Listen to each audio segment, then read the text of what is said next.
The blood moon hung low over Varenfall estate, swollen and red as a wound that refused to close. Isolde had seen many strange things in her 19 years of service. Cracked porcelain repaired in the dark so the mistress would not know. Bruises hidden beneath high collars, coins that disappeared from the household ledger and were never spoken of again. But she had never seen a moon the color of grief before, and it unsettled her in a way she could not name. She told herself it was only the cold. The estate was alive tonight in a way it rarely was. Lord Harwick's masquerade ball had drawn carriages from 4 provinces, their horses stamping and steaming in the courtyard below. Isolde had spent the better part of the afternoon pressing gowns she could never wear, ivory silk, burgundy velvet, the kind of fabric that felt like an apology for existing.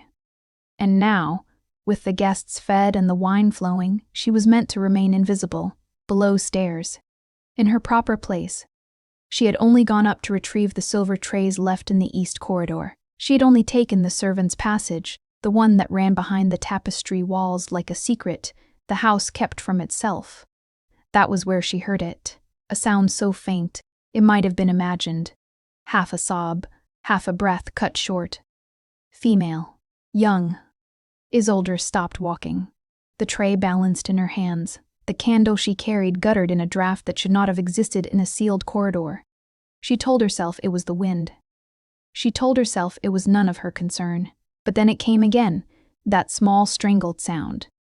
And Isolde's feet moved before her good sense could stop them.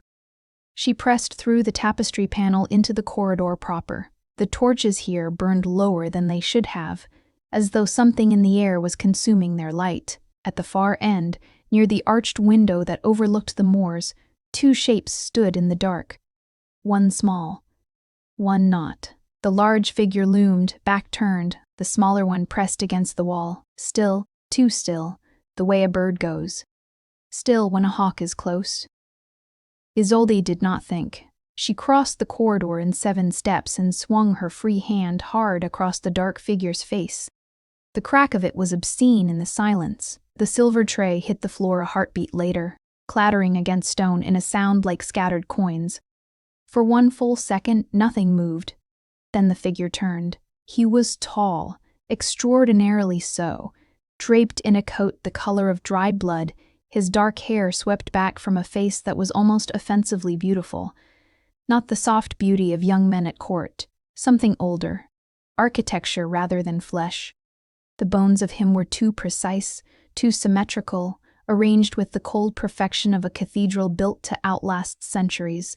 His eyes were gray, not the warm gray of winter clouds, but the gray of old iron, of deep water, of things that did not reflect light so much as consume it.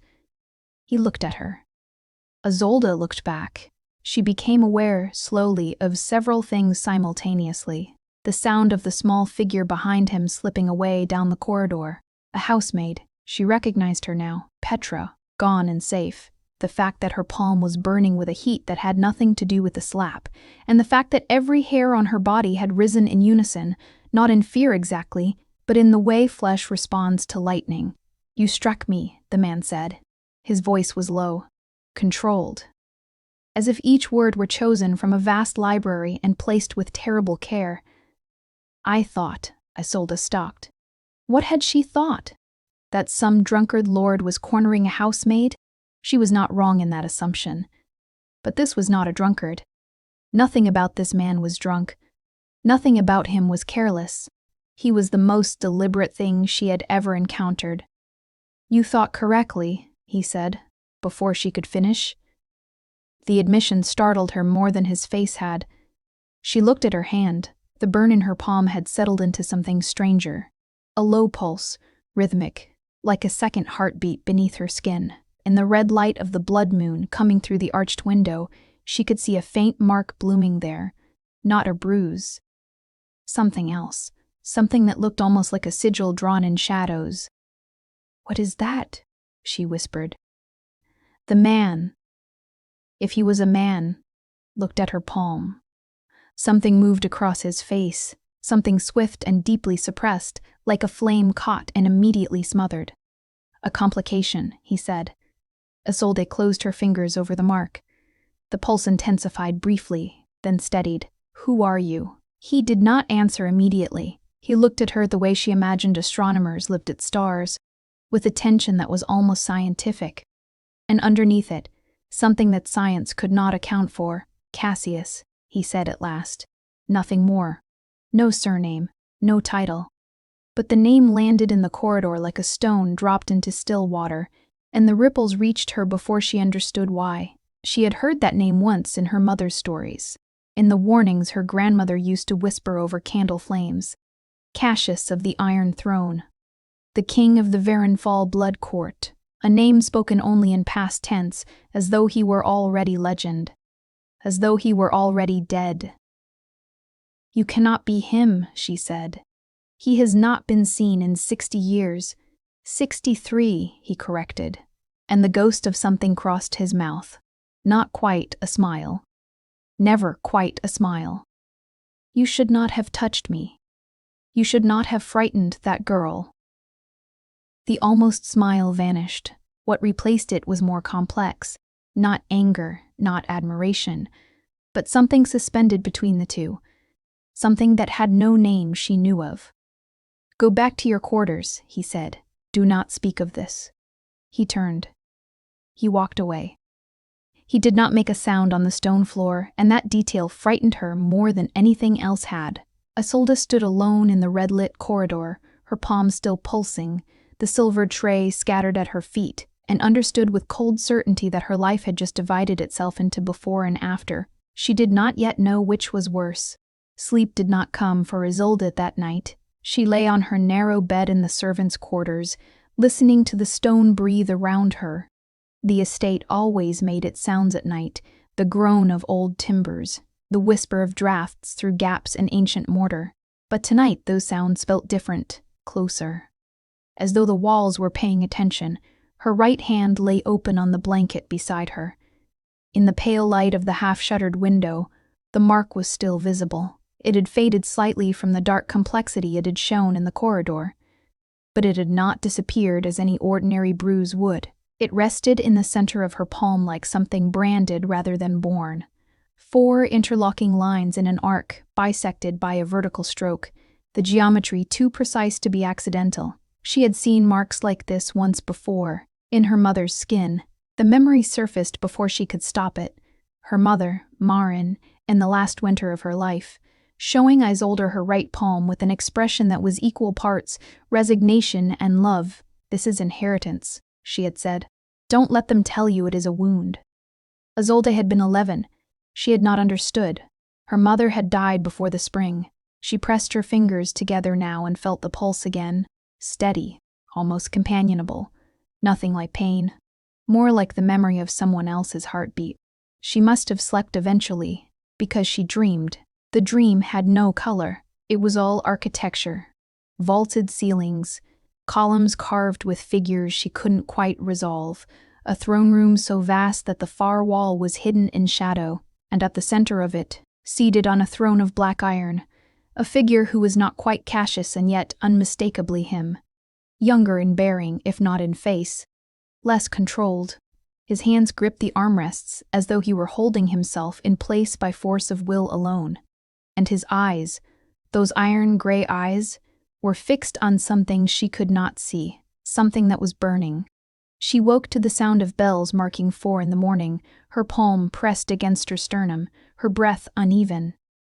The other girls in the dormitory slept on, undisturbed. Isolde rose. She dressed in the dark as she always did and went to the washstand to splash cold water on her face. In the small mirror above it, she barely recognized herself, not because anything had changed. Her dark hair was the same, her brown eyes the same, the shadows under them deepened by a sleepless night but otherwise unchanged, but because she had the unsettling sense that something was looking back at her that had not been there yesterday, some awareness behind her own.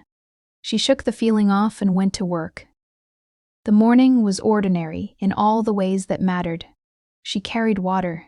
She polished silver. She helped the cook with the morning bread. The masquerade's aftermath littered the great rooms. Abandoned glasses, a glove dropped on a staircase, a corsage crushed beneath the leg of a chair, and she cleaned these things away with the rest of the household staff. invisible and efficient. No one mentioned the strange guest. No one seemed to have seen him at all. She began to wonder, by mid-morning, whether she had imagined it. Her palm disagreed.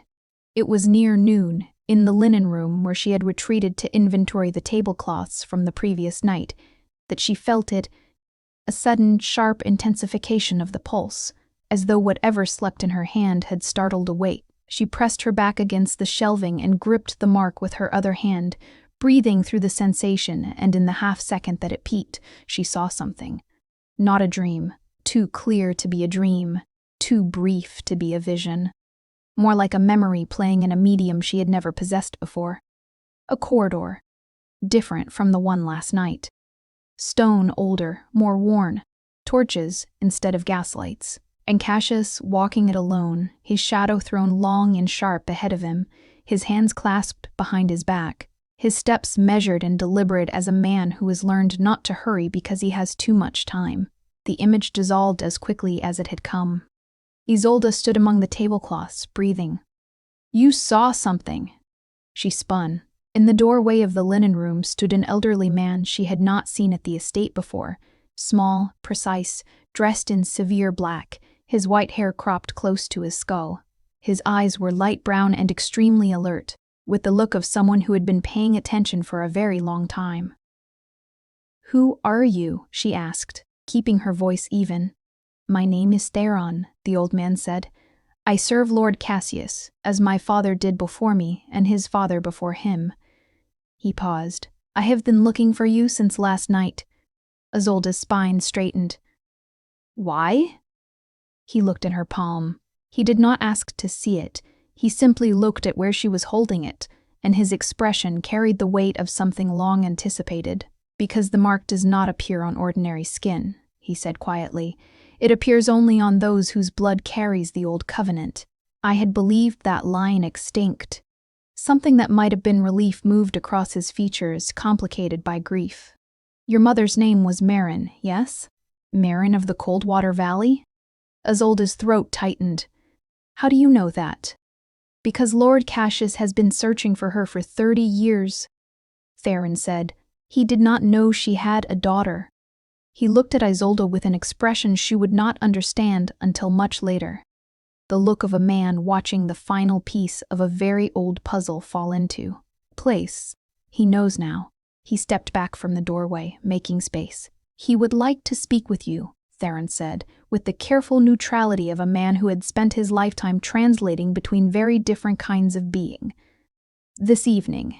In the library. I would not advise refusing." He left without waiting for her answer. Isolde stood alone among the white linens, the mark pulsing slow and steady against her palm, and wondered what exactly her mother had left her. Theron led her through passages of the estate she had never entered. There were 2 versions of Varenfall. Isolde had always understood. The version that functioned as a household, full of steam and bread and the small indignities of service, and the version that breathed beneath it, older, quieter, the version that the house had been before the Harwick family had bought it and draped it in modernity. That deeper version of the estate was present in the library. The room occupied the entire eastern tower. 3 stories of shelving connected by iron staircases, the spines of thousands of volumes in colors she had no names for. A fireplace at the center so large she could have stood upright inside it. The fire was burning now, though she had lit no fire here tonight, and the household staff did not come to this wing. Cassius stood at the far end of the room, before one of the upper-level bookshelves, his back to her. He was not holding a book. He was simply standing. In that way he had the absolute stillness of something that did not need to breathe, and the firelight threw his shadow long across the floor toward her, as though the shadow were reaching where he would not.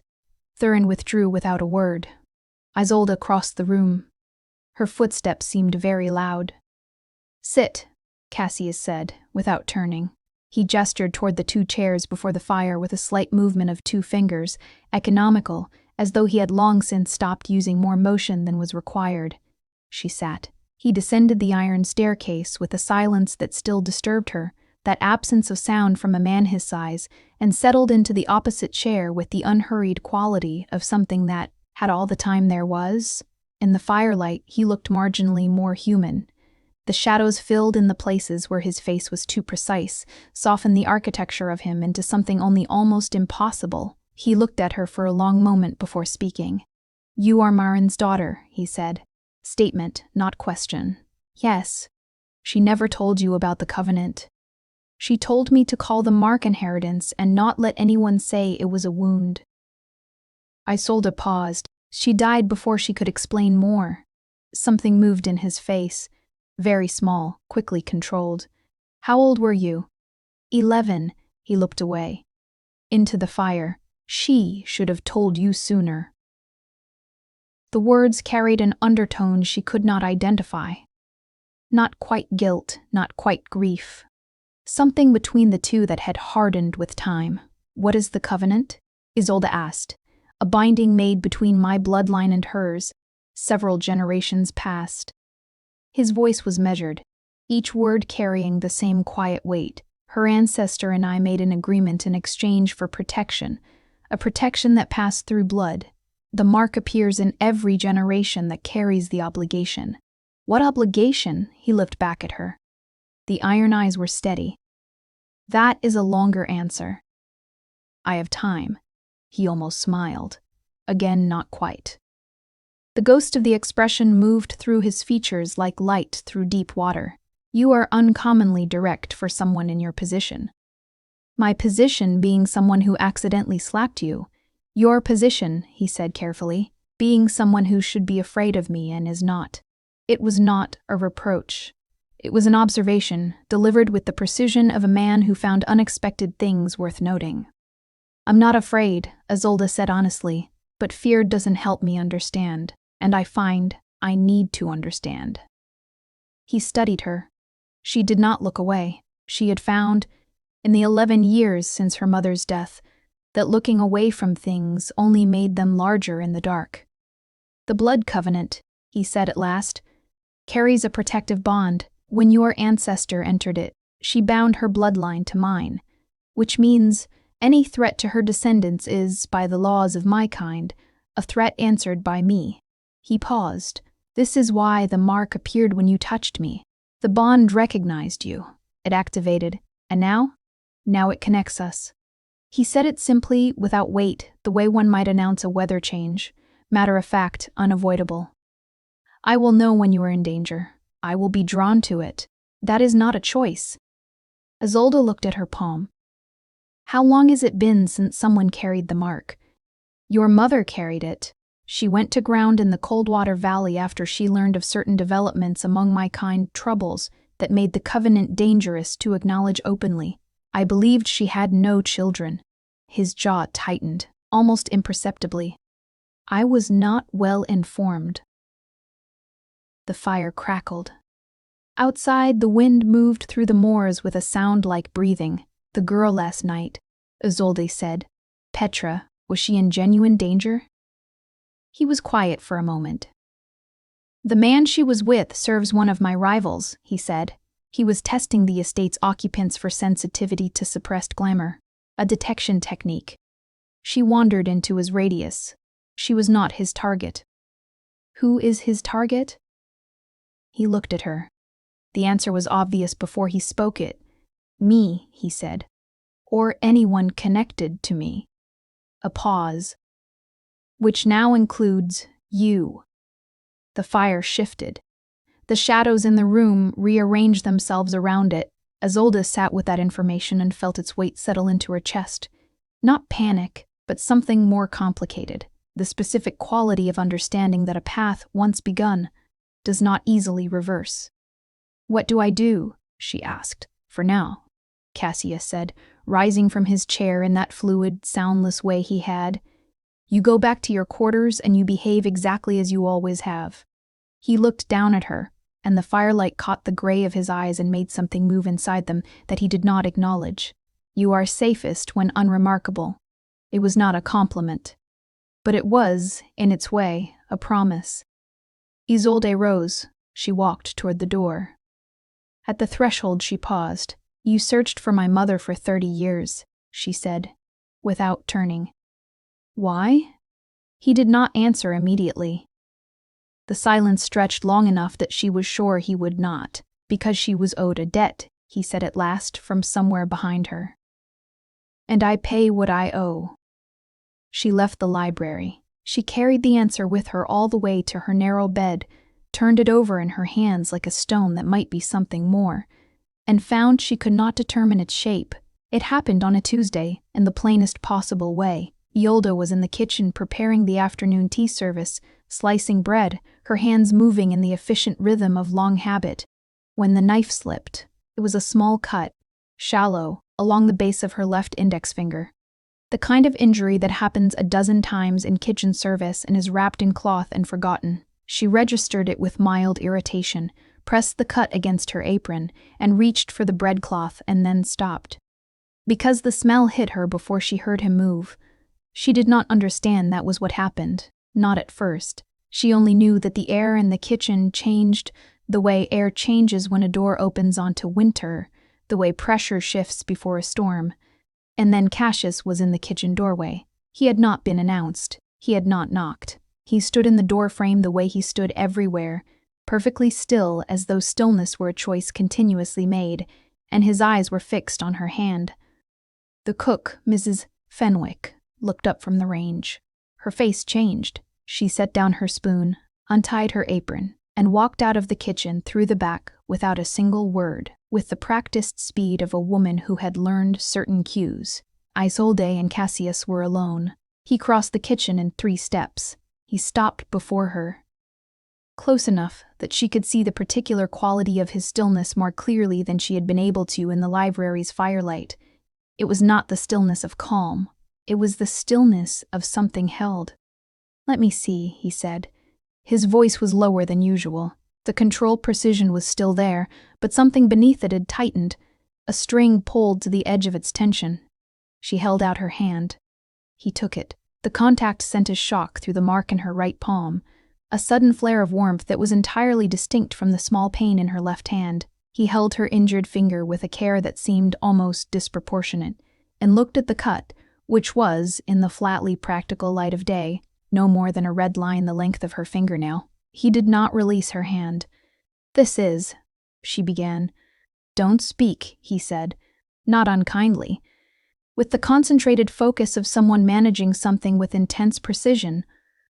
Isolde stayed still. His thumb moved, just barely, over the skin above the cut, not touching the wound directly. And she felt it then. The vision came the way the last one had, brief, vivid, and entirely beyond her control.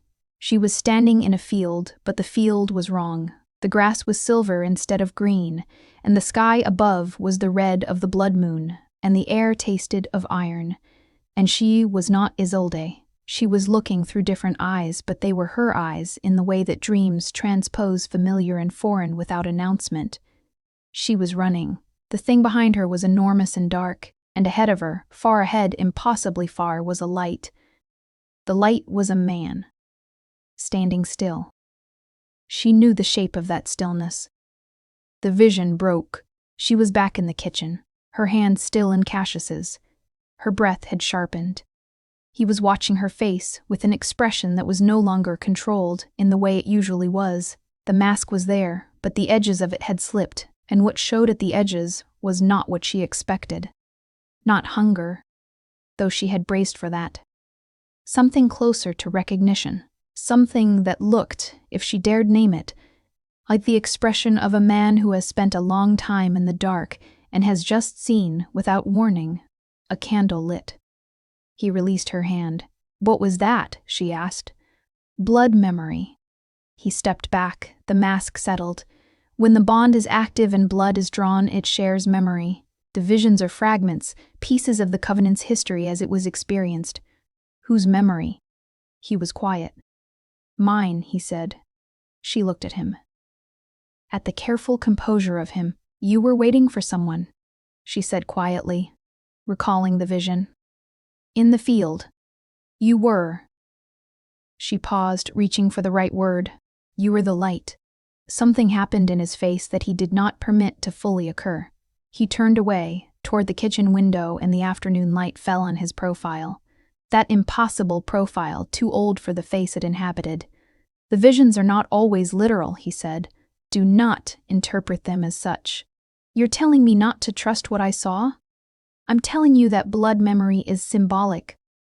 He paused, a long pause, during which she watched the muscles of his jaw work once with the effort of saying something precisely.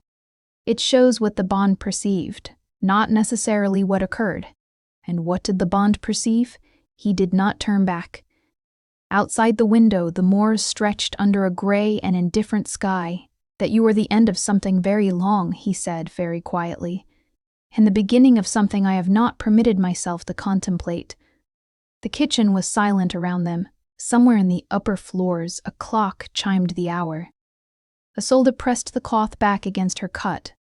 The small injury seemed very ordinary now, against the weight of everything that surrounded it. You should have the cook look at that, Cassius said. He had recovered his composure entirely. She could hear it in the evenness of his voice. Infections spread quickly in kitchens. I know how kitchens work, she said. Another ghost of that almost smile. Yes, he said, and there was something in the word that went beyond its plain meaning. I believe you do. He left the kitchen as quietly as he had come. Mrs. Quietly. Fenwick reappeared from the back passage 7 minutes later, retied her apron without comment, and asked whether the bread was done. Isolde said yes. She wrapped her finger in clean cloth and finished slicing. The mark in her right palm pulsed once, slow and warm, like a second heartbeat saying, remember. Theron found her in the east garden the following morning, sitting on the low stone wall that bordered the herb beds, her mending in her lap and her mind elsewhere. She had been thinking about her mother, not the grief of it, that had softened over 8 years into something manageable, a shape she knew and had learned to carry. But the specifics, the things Marin had said and not said, the mark on her palm that she had called inheritance, the way she would sometimes stop in the middle of a sentence, as though listening for something Isolde couldn't hear, and then resume with a careful casualness that was not, in retrospect, as casual as it had seemed. Her mother had known about all of it, and she had chosen silence, and then she had died in the choosing of it. And now Isolde sat in a cold garden in late autumn holding a handful of thread she wasn't using and understood, with adult clarity, that love and protection sometimes look the same as omission. You have questions, Theron said, settling onto the wall beside her with a careful movement of old bones. I always have questions. Good.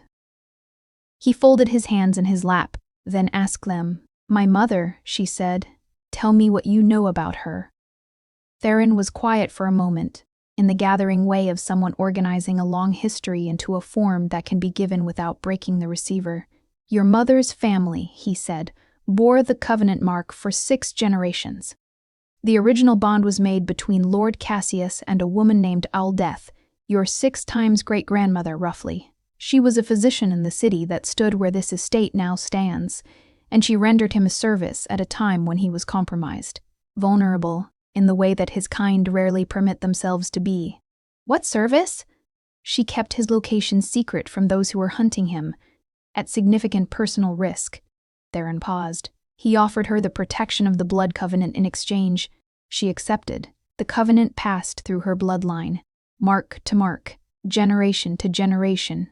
And when it reached my mother, your mother was the first carrier in 3 generations who the court had been able to locate. By that time, certain factions within the vampire court had identified the covenant line as a vulnerability, a way to reach Lord Cassius. They believed that harming or threatening a covenant carrier would weaken his authority. He paused. They were not entirely wrong. Isolde set down her mending. What do you mean? The bond is not merely protective, Theron said carefully. It is reciprocal. When a covenant carrier suffers, Lord Cassius is drawn toward that suffering, compelled toward it in ways that can override his own judgment. For someone with enemies, that is a significant liability. He looked at her steadily. Your mother understood this. She went into deliberate obscurity to protect him from that vulnerability, even at the cost of the protection the covenant afforded her. The cold morning settled around Isolde. Somewhere across the moors a crow called twice. She gave up his protection to protect him, Isolde said. Yes, and then she died. Of fever, in the Coldwater Valley, in the spring when you were 11. Theron's voice was even, but she heard the weight in it. Lord Cassius learned of it some months after. He had lost track of her during the period of her deliberate concealment. A pause. He did not take the news well. Isolde thought of the vision, the silver field, the impossibly long distance, the single light waiting in the dark. She thought of what Cassius had said. She was owed a debt, and I pay what I owe. He feels responsible for her death, she said. Theron did not answer immediately. He feels many things about your mother's death, he said at last, that he has not chosen to share with me. But yes, responsibility is among them. He paused. You should know that when he searched for her, he was not searching because of the covenant.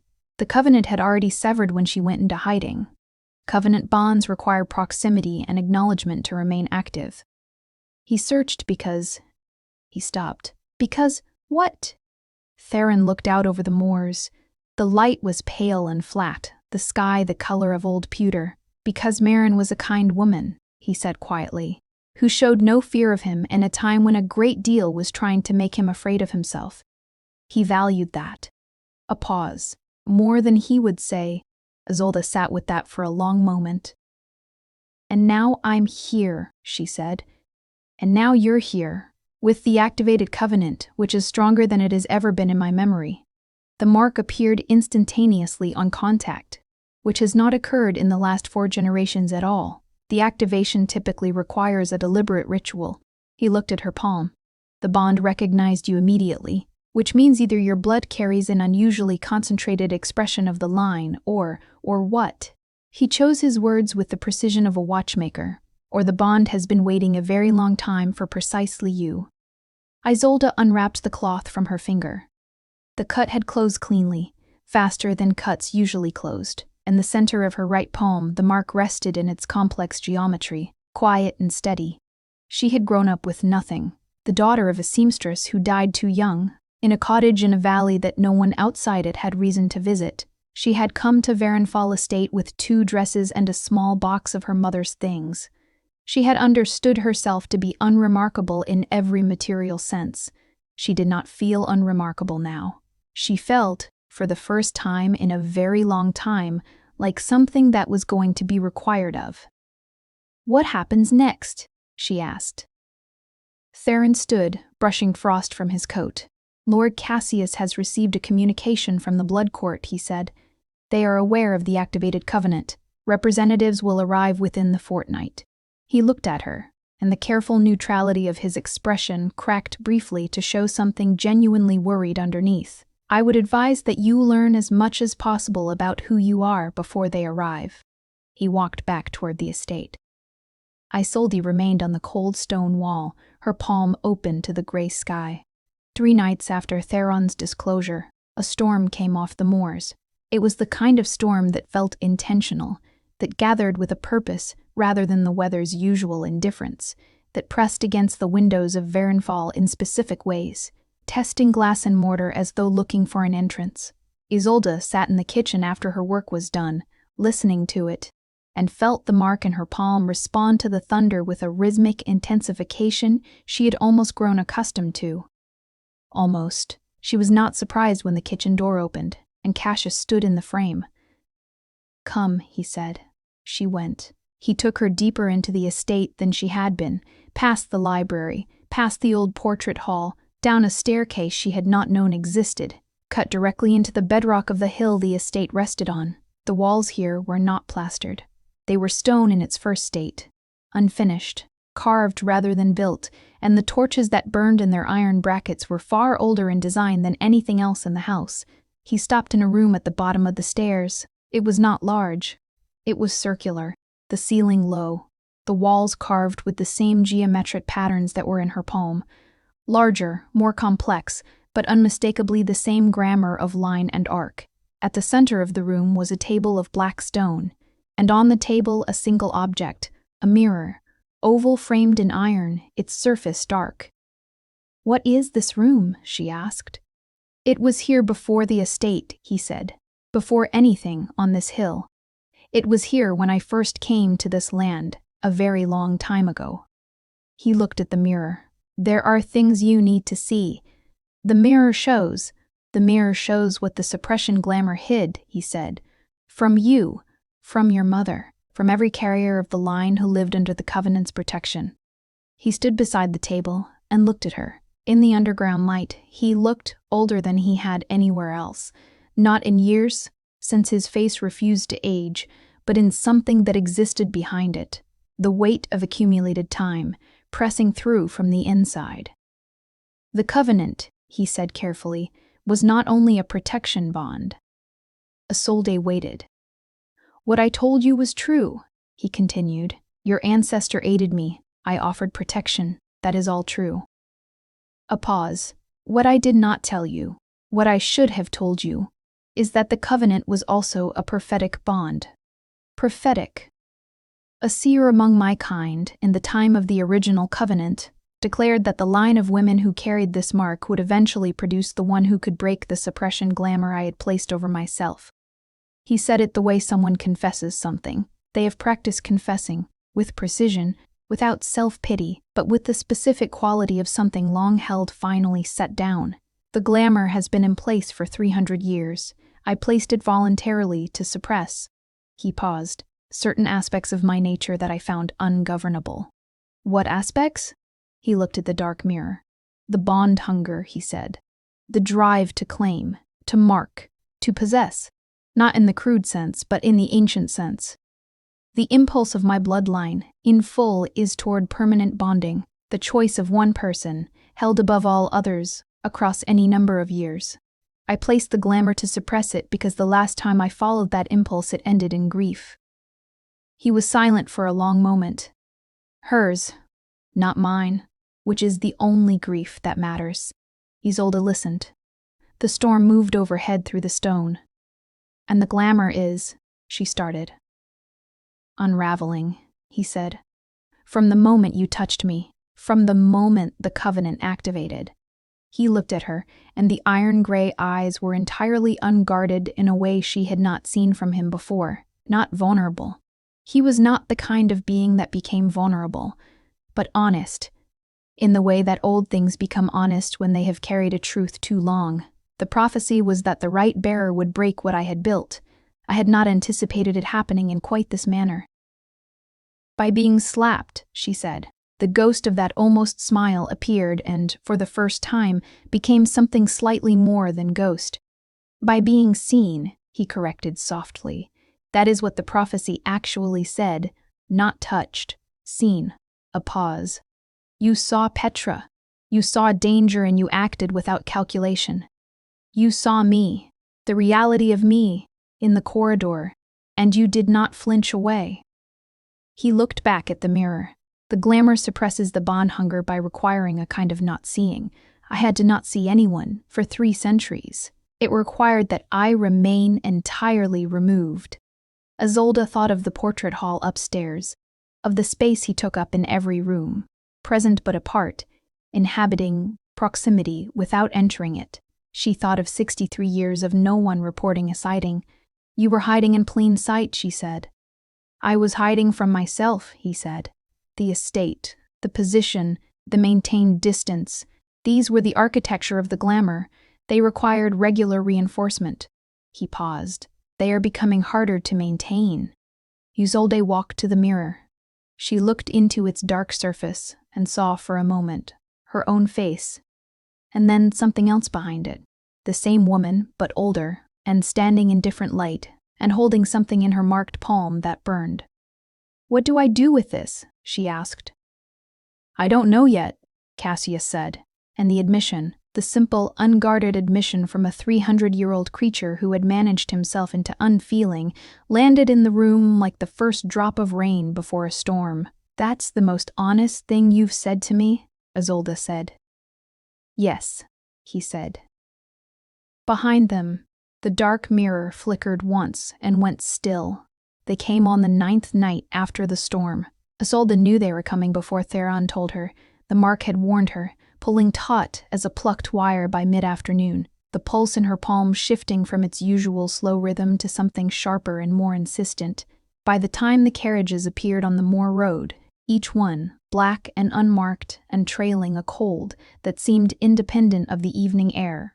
She was already in the library with Theron at her side, watching from the upper window. "The Blood Court," Theron said, his voice professionally neutral.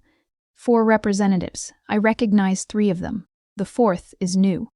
"Who leads them?" "Lady Vessa," he said. "She has governed the court's law chambers for 2 centuries. She is not unkind precisely, she is exacting." "And the 4th?" His silence was its own answer. "Tell me," Isolde said. "The 4th," he said carefully, "is Lord Dorian. He is the rival whose servant was in the estate the night of the masquerade. He serves on the court in an advisory capacity that has grown in influence in recent decades." A pause. "He does not want the covenant reactivated. Why not? Because an active covenant strengthens Lord Cassius's position within the court's hierarchy. A bloodbound lord with a living covenant carrier is afforded protections and authorities that an unbound lord is not. Lord Dorian has been Lord Cassius's primary political opposition for approximately a century." Theron folded his hands. "His presence here is not a courtesy." Isolde watched the carriages empty in the courtyard below. 4 figures emerged. 3 were indistinct in the dark. The 4th, taller than the others, dressed not in black but in deep green, moving with the loose ease of someone accustomed to being obeyed, looked up at the library window as though he had known exactly where to look. She stepped back from the glass. "He saw me," she said. "Yes," Theron said. He placed one hand briefly on her shoulder, the only gesture of comfort she had ever seen him make. "Stay close to Lord Cassius during the audience. Do not speak unless addressed. Do not show the mark unless asked by Lady Vessa specifically." He paused. "And do not, under any circumstance, allow Lord Dorian to touch your hand." The audience was held in the estate's formal chamber, a room that had clearly been maintained precisely for occasions like this, its proportions too grand for any ordinary gathering. Its chairs set in the deliberate geometry of a court rather than a sitting room. Cassius stood at the room's center when Isolde entered. He did not look at her. He was looking at Lady Vessa, a small, silver-haired woman whose stillness rivaled his own, with an expression of absolute composed attention. Lord Dorian stood to the side. He looked at Isolde immediately. He was handsome in the way that sharp things are handsome, a handsomeness that suggested it had been calculated for effect. His eyes were dark and extremely watchful, and they moved over her with an assessment that she felt as a physical thing, like cold fingers touching without contact. Lady Vessa spoke first. "The court acknowledges the reactivation of the Aldeth Covenant," she said. Her voice was low and precise, each syllable measured. "We require confirmation of the carrier's lineage and the activation circumstances before the bond is formally recognized." "The lineage is confirmed," Cassius said. "Marin of Coldwater Valley, her daughter Isolde, the covenant passed in direct matrilineal descent. The activation was spontaneous and unintentional. Physical contact in darkness. The covenant responded before either party was aware." Lady Vessa's gaze moved to Isolde. "It was not unkind, it was exacting. The look of someone who had been lied to enough times to trust only what could be physically verified. "Show me your palm," she said. Isolde held out her right hand. Lady Vessa crossed the room and studied the mark for a long moment without touching it. Her expression shifted once, briefly. Something that might have been surprise, quickly resolved into professional neutrality. "The activation depth is extraordinary," she said, half to herself. "I have not seen a primary inscription of this intensity in—" She stopped. Looked at Cassius. "This is not a standard covenant response." "I know," he said. "This is the prophetic fulfillment." "I know," he said again. Lord Dorian took a step forward. "The court requires documentation," he said. His voice was smooth, carrying the particular quality of someone who has spent centuries making unreasonable things sound procedural. A spontaneous activation of this depth, in a mortal carrier who was apparently unaware of the covenant's existence, represents an anomaly that should be investigated before any formal recognition is granted.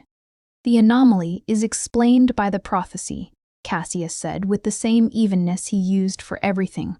"As you are well aware, The prophecy, Dorian said, is a 300-year-old piece of speculation from a seer whose accuracy has always been debatable. He paused. His dark eyes moved to Isolde.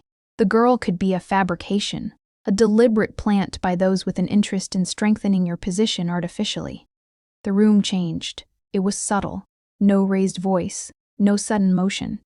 But the quality of the air shifted in the way it had shifted in the kitchen when Cassius smelled blood. Every still thing became stiller. The 3 court representatives who were not Dorian took one collective step back, which Isolde suspected was entirely involuntary. Cassius turned his head toward Dorian with the slow deliberateness of a thing that does not need to hurry. "I would ask you," he said very quietly, "to choose your next words with care."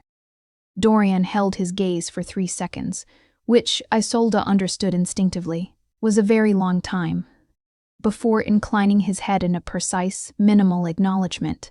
"I withdraw the characterization," he said. "I maintain the procedural objection." Lady Vessa stepped between them with the efficiency of someone who had managed this particular dynamic before. "The court will reconvene in 3 days," she said. "In that time, the carrier will remain under the protection of the Covenant, and Lord Cassius will provide documentation of the lineage." She paused. "Lord Dorian's procedural objection is noted and will be addressed." The audience ended. As the court representatives were escorted to their quarters, Dorian paused beside Isolde in the corridor. He did not touch her. He stood near enough that she could feel the particular quality of cold that came off him, distinct from Cassius's cold, sharper, less inhabited. "You are in a very old story," he said quietly, "for her ears only. I hope you understand that not all old stories end well for the mortal in them." He smiled, and the smile was the handsomest thing about him, which made it the most dangerous, and walked on. Isolde stood in the corridor and felt the mark pulse once, hard, like a warning bell. On the second night of the court's residence, Isolde could not sleep. It was not unusual. Sleep had been in negotiation since the Covenant activated, the mark's pulse threading through her rest and altering its quality, giving her nights that were too vivid and mornings that felt thin. But this night was different. This night the mark was not merely pulsing. It was pulling. Insistent and directional, as specific as a hand on a sleeve. She rose. She dressed. She followed the pull. It led her through the sleeping estate, through the portrait hall where generations of Hauric ancestors looked down from frames they had no right to occupy in a house this old, through the door at the end that led to the small enclosed garden on the estate's north side. The garden was walled, private, its beds long since gone over to winter, the stone fountain at its center, silenced and dry. Cassius was there. He stood at the garden's far wall, one hand resting on the stone, looking out at nothing. The garden wall was high. The view beyond it was simply sky, but he was looking at it with the focused attention he gave to everything, as though the dark sky contained information. He heard her come in. He did not turn immediately. "You should be asleep," he said. The Bond disagreed. She crossed the dead garden toward him, her boots loud on the frost-hardened gravel. "Why are you here?" He turned then, in the moonlight. A clean, cold, ordinary moon tonight. No blood color. He looked stripped of something. Not the compose mask. That was still there, present, in the set of his jaw, the careful carriage of his shoulders. But something beneath it had thinned, made transparent by the second night of sustained effort. "I find," he said, "that the estate becomes difficult when the court is in it, the politics of proximity." He paused. "I came here to remember what I find worth defending." Isolde looked at the winter garden, bare beds, dry fountain, frost-killed grass, beautiful in its emptiness. The way things paired to structure are sometimes more beautiful than things in full flower. "This? The ordinary," he said. "The specifically ordinary, the things that continue regardless." She understood, she thought, without fully understanding. She moved to stand beside him at the wall, leaving the appropriate distance, the distance she always maintained, and looked at the dark sky alongside him. "Lord Dorian frightens me," she said, not as a confession, as a data point stated honestly. "He should," Cassius said. He is dangerous in the specific way that patient, intelligent creatures are dangerous. He has been opposing me for a century because he believes an unbound lord is preferable to a bound one, easier to manage, more susceptible to the court's collective authority. A pause. He is not wrong that a bound lord is less controllable. He is wrong about why that matters. Why does it matter? He was quiet for a moment. The bond drive, when fully expressed, orients entirely toward the protection of one person, he said. Not cause, not court, not law. One person. This makes a bound lord, by definition, ungovernable by institutional interest. He paused again. Dorian has built his influence on the assumption that I will remain unbound and therefore manageable. The Covenant's reactivation is the single event that most directly threatens everything he has constructed. So I'm a political problem, Isolde said. You are the answer to a prophecy, he said, which is politically the same thing. He looked at her. The moonlight fell across his face, and she could see, in the quality of his regard, that the glamour was not what it had been, that the 300 years of enforced removal were wearing thin at the edges. I want you to understand the danger you are in. I understand it. Do you understand that Dorian will attempt to void the Covenant through any means available to him? That he will try to make the court rule against recognition? That if that fails, he will... He stopped. His jaw tightened. He will find other methods. I know, she said. And you are not afraid. I am afraid, she said again, as she had in the library. But fear doesn't help me understand. And I need to understand because I intend to be here tomorrow and the day after that, and I would rather be afraid with information than afraid without it. He looked at her for a long moment. Then he did something she had not expected. He reached out and took her right hand, the marked one, and held it in both of his, palms cupping hers, the mark between them, and simply stayed like that. No vision came. The pulse in her palm slowed and deepened, the way a heartbeat slows when something frightening resolves into something survivable. Your mother, he said quietly, used to say something similar, that fear was only a message and she intended to read it. Isolde felt the grief for her mother pass through her, clean, familiar, bearable. You knew her well. Briefly, but well, what was she like? He was quiet for a long time, long enough that she thought he might not answer. Then, she laughed at things she should have been afraid of, he said, not the bravado of it, not performance. She simply found the world more interesting than it was threatening. His voice was very low. It was the most unusual thing I had ever seen in a person. Isolde felt her throat tighten. I'm not much like her in that way. No, he said. You are more serious than she was, more careful. He looked at her marked hand, still in his. But you came to the corridor that night without calculation. That is not nothing. I came because I heard a sound. You came, he said, because it was the right thing to do. They stood in the winter garden in the cold and the quiet, her hand in his. The mark warmed between them, and neither of them spoke again for a very long time. When she finally went back inside, the frost had settled deeper and the stars had shifted and her palm felt different. Not heavier, not lighter, but inhabited in a way it had not been before, as though something that had been waiting to be acknowledged had finally been seen. The third day arrived with the particular quality of finality that certain days possess. Isolde was aware of it from the moment she woke. A stillness in the air that was not the estate's ordinary silence, but something more weighted. The stillness of things holding their breath. The mark was quiet, which paradoxically made her more anxious than when it was active. Quiet, she had learned, was not always peace. Sometimes it was preparation.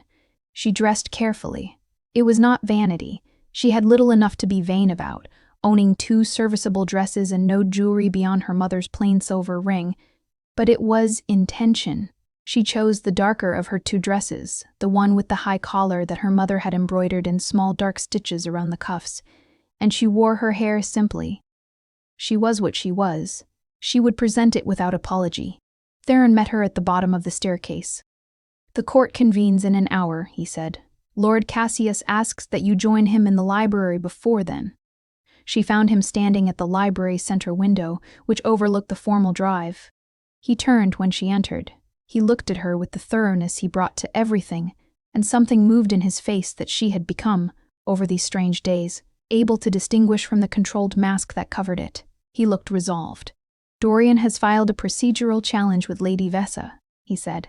He argues that the activation cannot be recognized because you were unaware of the Covenant's existence at the time of contact, and therefore consent was absent on your part. Isolde absorbed this. Is he correct? He is using a genuine procedural point to achieve a political end. The consent question has precedent on both sides. He paused. Lady Vessa will ask you directly whether you consent to the bond's formal recognition. Your answer determines the outcome. And if I say no, the covenant is voided. The mark fades. Dorian's challenge succeeds. He said it without inflection, without pressure, as though he were reporting a weather condition. And if I say yes, the bond is formally recognized. You come under the full protection of the court's covenant law. Dorian loses his primary mechanism for challenging my authority, though he will not stop trying other approaches. A pause, and we are bound. Formally, by law and by blood. The weight of it was enormous. She stood with it for a moment and let it be enormous, rather than reducing it. What do you want me to say? She asked. He was quiet for a long time. I want, he said slowly, as though each word required individual extraction from a place where language was not the primary medium, for you to say what is true for you, not what benefits me, not what resolves the political situation. What is true? What is true, Isolde said, is that the mark appeared before I knew what it was, and it has not asked my permission for anything it has done since, and it has not once felt like an intrusion. She paused. What is also true is that I am 19 years old and you are ancient, and I do not fully understand what binding means in practice. It means, he said, that I am oriented toward your protection absolutely, that I will know when you are in danger and I will come, that you have a claim on me that supersedes any other claim permanently. He looked at her. It does not mean you are owned. It does not mean you owe me your freedom. The Covenant's design is protective, not possessive. What you choose to do with your life remains entirely your own. And the bond hunger you suppressed for 300 years? He did not flinch from the question. I manage it, he said, as I have always managed things. The suppression glamour is gone, but the self-governance that placed it is not. He paused. I will not take from you what is not given. She believed him. She had believed him, she realized, from the moment he had told her the truth in the underground room with the mirror. Not because she was naive, but because she had spent her life reading people whose honesty was a resource, given sparingly and mixed with strategy, and she knew the difference between that and this. I will consent, she said. He closed his eyes briefly. 1 second. No more. When he opened them, something had changed in the gray of them. Not softer, since softness was not in his nature, but deeper, as though the iron had found a new quality of depth. Isolde, he said. It was the first time he had used her name. Not her mother's name, not the carrier, not you. Her name, and the way he said it, with the same precision he brought to everything, but underneath it, the particular careful weight of someone handling something they had not expected to value, made something shift in her chest that had no simple name. We should go, she said, because if she said anything else, she was afraid it would be something she couldn't take back. Not because she didn't mean it, but because meaning it, here and now, in this proportion, felt very large. He nodded. In the formal chamber, Lady Vessa conducted the hearing with her usual exactitude. Dorian's procedural challenge was heard, argued, and addressed. When Lady Vessa turned to Isolde and asked the formal question, Do you, Isolde, daughter of Marin, acknowledge and consent to the Aldeth Covenant's reactivation and formal recognition? Isolde answered yes, in a voice that did not waver. The mark flared. Warm, immediate, bright. And in the same moment she felt, through the bond, a rush of something from the other direction, something ancient and deep and previously walled, like a river that had been held behind stone for 3 centuries finding, at last, a channel.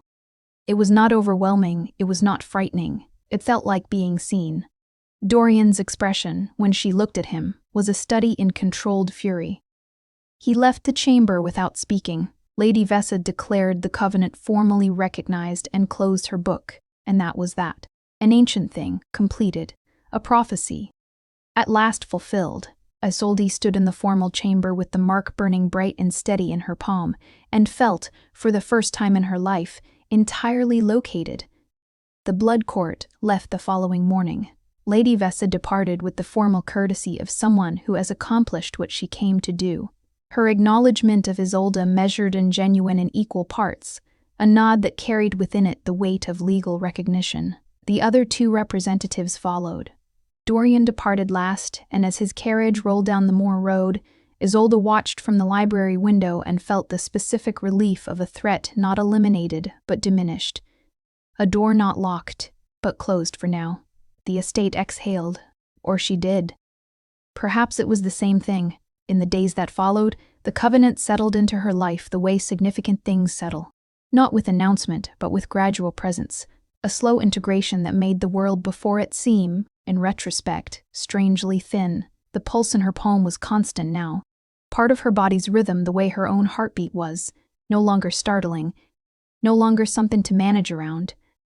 It was simply there. He was simply there, in the specific sense that the bond provided, a direction, a certainty, the knowledge that somewhere in the architecture of the old estate Cassius was present and aware. She continued her work. She polished silver, pressed linens, helped with the kitchen, fetched and carried and remained what she had been before, the invisible machinery of the household in motion. The other servants knew something had changed. She could feel their awareness of it, the careful way they stepped around her now, the absence of the small casual dismissals that had always been part of service. But no one spoke of it directly, and she was grateful for the silence. It was 2 weeks after the court's departure that she found Cassius in the East Garden in the early afternoon, an unusual hour for him, who kept to the estate's darker hours and the rooms that caught less light. He was standing beside the dry fountain, looking at it with the focused attention he gave to things that interested him. It ran, he said when she came close, for about 100 years without stopping. The mechanism was extraordinary. Someone who understood hydraulics exceptionally well before it was a formal science. He paused. I should have it repaired. I didn't know you cared about the garden. I've cared about the garden for 63 years, he said, with a slight dryness that she had come to recognize as the closest he came to humor. I simply found expressions of it impractical when I was maintaining the pretense of absence. She sat on the fountain's edge. He remained standing. The afternoon light was weak and pale, the sun at its winter angle, but it fell on him without the violence that the old stories required. He bore it the way old stone bore weather, without vulnerability, simply present. What happens now? She asked. It was the question she kept asking, she had noticed. Partly because the answers kept changing shape, partly because asking it in his presence felt different from asking it alone. Dorian will not stop, he said. He will find other approaches. The procedural avenue is closed, but there are others, social, political, physical. He paused. You are safer than you were. The formal recognition carries genuine protection, but safer is not the same as safe. I know. You will need to understand more about the court. Its laws, its dynamics, its history. He looked at her. I intend to teach you if you are willing. Why would you teach me instead of simply protecting me? Because protection that requires you to remain ignorant is not protection, he said. It is management. You made clear, when you slapped me in a dark corridor on the evidence of a sound alone, that you are not the kind of person who manages well. She laughed. It surprised her. Surprised them both. The sound of it in the cold garden. Genuine and unguarded. She had not laughed much in the past weeks, and the sensation was slightly disorienting. He looked at her with that quality of attention she had come to know. The careful, library-like attention, choosing rather than simply recording, and underneath it, visible now, in a way it had not been in the early days, the thing that the glamour had suppressed and that time was slowly, carefully allowing forward. "My mother laughed in gardens," she said when the moment had settled. "I know," he said. "She laughed in this one, once. I did not make the garden for that reason, but I have kept it since." The simplicity of it was almost unbearable. 63 years of a maintained garden for the ghost of a woman's laughter. "Cassius," she said. "Yes, I am going to need time," she said, "for all of this, for the size of you, the length of you, the weight of what you are." She paused. "I am not afraid of it, but I am very aware of it, and I want you to understand that my stillness, my carefulness, it is not refusal, it is not distance." "I know what it is," he said quietly. "What is it?" "It is the way you approach things that matter to you," he said. "Carefully. Without calculation. With everything." He paused. "I have 300 years of practice waiting. I am not in a hurry." The mark in her palm pulsed once. Slow, warm, the deep resonance of something that had found its anchor. "Then we wait together," she said. He sat down beside her on the fountain's edge, which she had not expected, the precise contained thing that he was, settling beside her in the ordinary afternoon. He did not take her hand. He sat close enough that she was aware of the specific quality of cold that came off him, which was not discomfort, but temperature. The temperature of something very old and very much alive in the way that old things were alive, enduringly. They sat in the winter garden while the light shifted and the frost deepened, and somewhere behind the clouds the sun made its low arc across the sky.